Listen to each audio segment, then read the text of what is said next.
Number 9. Ian Bonnock. After enduring a rocky 8-year marriage, 39-year-old Katie Bonnock separated from her bodybuilder husband, 43-year-old Ian Bonnock. She obtained a restraining order against him in 2022. After dropping off their 2 kids with a sitter one day, she went to Ian's home in Fort Benoit, Florida, to collect some of her belongings and never returned.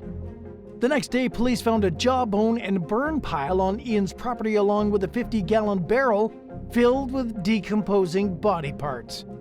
They charged him with first-degree murder, as well as possession of a controlled substance for having steroids without a prescription. Ian was also federally charged for having 13 unregistered silencers that were found in his home. He admitted that he was angry at Katie for filing a domestic violence injunction against him, according to a federal complaint.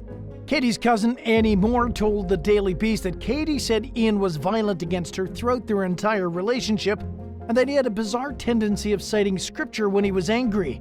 Annie also said that she once saw Ian throw a sippy cup so hard that it broke a window during a family gathering. In her words, he just wasn't right and wasn't normal. She also believes that Ian purposely moved Katie to the middle of nowhere and kept her as isolated as possible from her family and friends. Sadly, just when it seemed like Katie had escaped and started a new life, it was taken from her. If convicted, Ian could face life in prison or the death penalty. Number 8. Danny Reardon. Early one morning in 2014, police were called to a residence in Edgewood, Florida. They were greeted by a screaming woman who was later identified as 24-year-old professional bodybuilder Danny Reardon. She was accused of hitting her boyfriend Ian Schofield and damaging his truck in retaliation for him noticing that she was tipsy and trying to take her home. Witnesses claimed that she also ripped plants out of the ground and hit several vehicles. Ian said that he didn't want to press charges against Danny for the alleged attack or damage to his truck, but the police decided to charge her with domestic battery and resisting arrest. Officers said that Danny reeked of booze and that they saw her beating the dashboard of a vehicle when they took her into custody. They also claimed that she slammed her head into the back of a seat after being put in the patrol vehicle. The young woman was booked and released with a scheduled court date. While the outcome of the case is unclear, it appears as though she's moved on from the incident and is still active in the bodybuilding world. Number 7. Killer Sally McNeil. Military service and professional bodybuilding brought former Marines Sally and Ray McNeil together during the late 1980s. They married just months after meeting, and within days Ray became physically and mentally abusive towards Sally and her 2 kids from a previous relationship. Sally was the main breadwinner for the family, while Ray put all his time into pumping iron and preparing for competitions, including the prestigious Mr. Olympia tournament. In addition to paying all of the family's expenses, Sally financed her husband's costly steroid use. She later claimed it was the root cause of his violent behavior. The marriage continued to deteriorate over the years. By the time Valentine's Day 1995 rolled around, Ray was having an affair. Sally was planning to leave him as soon as she gathered enough money to make a clean break, but she never got the chance to do so because she shot Ray inside their home that night and was charged with murder. Prosecutor Dan Goldstein painted Sally out as a jealous, vindictive, and violent woman who killed her husband in cold blood because she was angry about his extramarital relationship. Sally's defense attorney argued that she suffered from battered woman syndrome and that she shot Ray in self-defense when he began to choke her in a fit of anger spurred by roid rage. She was convicted of second-degree murder in 1996 and sentenced to 19 years to life. Sally was released in 2020 at the age of 60 after serving 25 years. And while she maintains she shot Ray in self-defense, she's focused on making the most of her newfound freedom, which includes a full-time job and a new marriage. She also starred in a Netflix documentary about her life called Killer Sally. Number 6. Chase Kelly. During the early morning hours of June 1st, 2021, 84-year-old Mildred Whitmore was found strangled and beaten to death in her home in the English town of Nuneaton. The evidence led police to 31-year-old bodybuilder Chase Kelly, who had recently discharged himself from a nearby hospital for blood pressure issues. A nurse said that he had taken 10 times the prescribed amount of amphetamines for his post-traumatic stress disorder and appeared agitated when he left. Officers found the troubled man in a public park, half naked and in a confused state. They charged him with murder. An investigation found that Kelly had also been injecting steroids and drank a half a bottle of vodka shortly before Whitmore's murder, despite his doctor's warnings not to take his prescription medication with drugs or alcohol. His lawyer argued that he was experiencing a psychotic episode when he entered the senior citizen's home and killed her. Judge Mark Wall took no mercy on these mental health claims, stating that imprisonment was the only option and that Kelly didn't need hospitalization. He described how the defendant victimized a defenseless elderly woman who lived alone while she was asleep in bed, where she should have been safe, giving her no chance to save herself. Kelly pleaded guilty to manslaughter with diminished responsibility and was sentenced to a minimum of 9 years in prison. Number 5. Paul Bashi. In what attorneys later described as a roid rage attack, 35-year-old Michigan bodybuilder Paul Bashi was captured on camera brutally assaulting his girlfriend, 22-year-old Christina Perry, in 2018. In the disturbing footage, he could be seen kicking and throwing lit candles at the young woman inside his Washington Township rental home. The video also showed Bashi's arm covered in blood while he hurled a canister at Perry, who was cornered against a wall and sofa. Police charged Bashi with assault with intent to murder and with a felony drug offense after reportedly finding cocaine, marijuana, methamphetamines, and human growth hormone inside his home. Assistant Macomb County Prosecutor Jordan Fields accused Bashi of beating the victim time and time again as she lay motionless and said that he had no idea how she survived the attack. He said that Perry was kicked more than 100 times and stabbed repeatedly over a 40-minute period. Bashi's attorney David Graham told the court that his client was using a great quantity of steroids in preparation for a national bodybuilding competition when the attack occurred.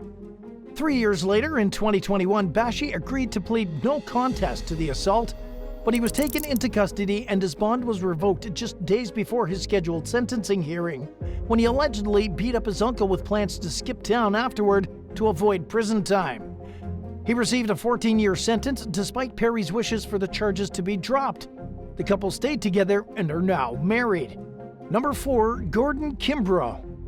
During the early 90s, Gordon Kimbrough was known throughout the bodybuilding world as a chemical machine for his heavy steroid use, insanely strict diets, and grueling exercise routines. But his hard-earned success came tumbling down in 1993 when the 31-year-old fatally strangled and stabbed his girlfriend, 27-year-old Christy Ramsey, in an apparent steroid-fueled rage. Kimbrough had returned home to San Francisco from a bodybuilding competition in North Carolina the previous day when Ramsey, who was also an award-winning bodybuilder, ended their 4-year relationship. Members of the couple's inner circle told investigators that the couple exuded a healthy image, but their relationship was marked by strife and heavy steroid use behind closed doors. Police charged him with murder. Ramsey's death came amid a spate of at least 20 killings that had been committed by steroid-using men in the previous 7 years, highlighting the nation and bodybuilding industry's growing problem at the time with performance-enhancing drugs. Kimbrough's family pleaded with the court for leniency. In a dramatic display, his sister, Danita Alicock, clung to a Bible and said that her brother committed his crime in a fit of passion after being unexpectedly rejected by the ideal woman of his dreams.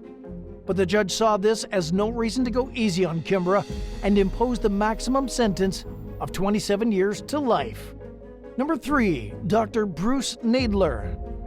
As an avid bodybuilder and the self-described world's strongest plastic surgeon, Dr. Bruce Nadler was well known in both amateur and professional circles for his expertise on correcting breast development in men who use steroids. He was also favored among bodybuilders for his tolerant views of steroid use.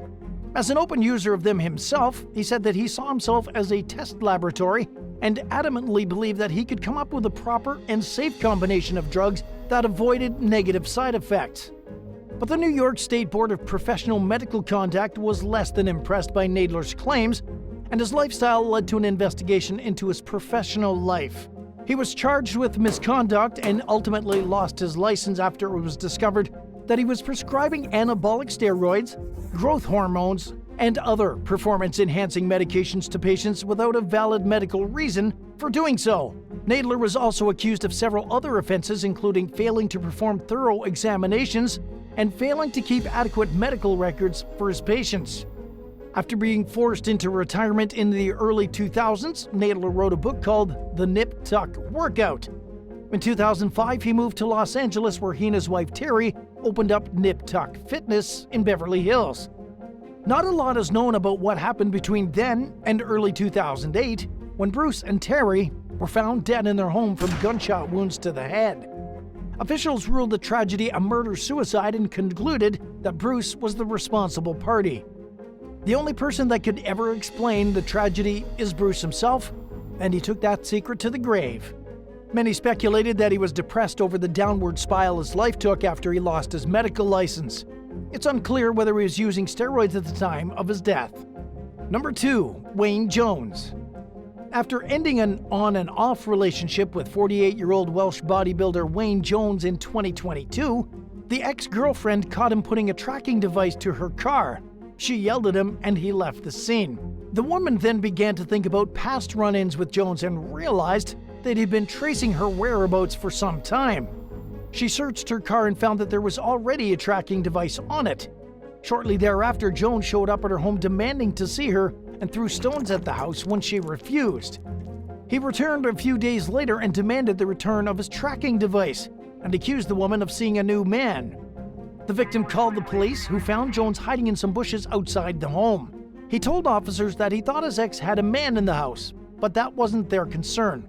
They warned Jones that he would be arrested if he didn't leave. He left, but he didn't leave the woman alone. Instead, he bombarded her with insulting and threatening text messages. She called the police again, and as officers were leaving her house, they spotted another tracking device on her car. Not far from the residence, they found Jones sitting in his car. This time, he was arrested. It was revealed in court that he had a lengthy record of convictions dating back to 1990, including crimes against previous partners. In the case involving the most recent ex-girlfriend, he pleaded guilty to stalking with causing serious alarm or distress. Jones blamed his steroid use for some of his past bad behavior. The judge described him as immature and insecure, and said that he needed to learn that women aren't property, and that Jones' exes have the right to live how they want and see who they want. He was sentenced to 9 months in prison, half of which would be served behind bars before being released on parole, and he was ordered to stay off steroids. And at number 1, Chris Benoit. Tragedy struck the professional wrestling world in 2007 when WWE wrestler and former world heavyweight champion Chris Benoit killed his wife and son and then took his own life. Police discovered their bodies inside the family's Fayetteville, Georgia home after Benoit's employers became concerned about his absence and requested a welfare check. The murder-suicide immediately sparked suspicions that the beefed-up bodybuilder suffered from roid rage. Wrestling officials denied this couldn't have been the case because Benoit's actions occurred over a several-day span, which they claim indicated that his behavior was premeditated. But roid rage comes in many forms, according to Slate journalist Michelle Tsai, who wrote shortly after the incident that symptoms often include paranoia, mania, mood swings, impatience, and uncontrollable aggression. Steroids can also cause depression and suicidal thoughts. Tsai also pointed out that roid rage can occur in short outbursts or cyclical bouts, or a lengthy psychotic episode, making it seem all the more possible that Benoit was under the influence of performance-enhancing drugs. An investigation found that Benoit and other wrestlers had illegally obtained steroids that were not in compliance with WWE standards in the year leading up to his death. There was also speculation that years of having his head banged around in the ring may have caused behavior-altering brain damage.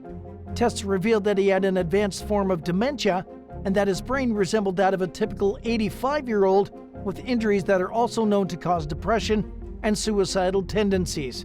After the findings regarding Benoit's brain condition and drug use came to light, WWE removed any mention of the disgraced athlete from its website. Thanks for watching. Would you rather discover that your partner was secretly using steroids, or be faced with the choice of either dropping out of a prestigious athletic competition or using steroids to measure up to the other contestants?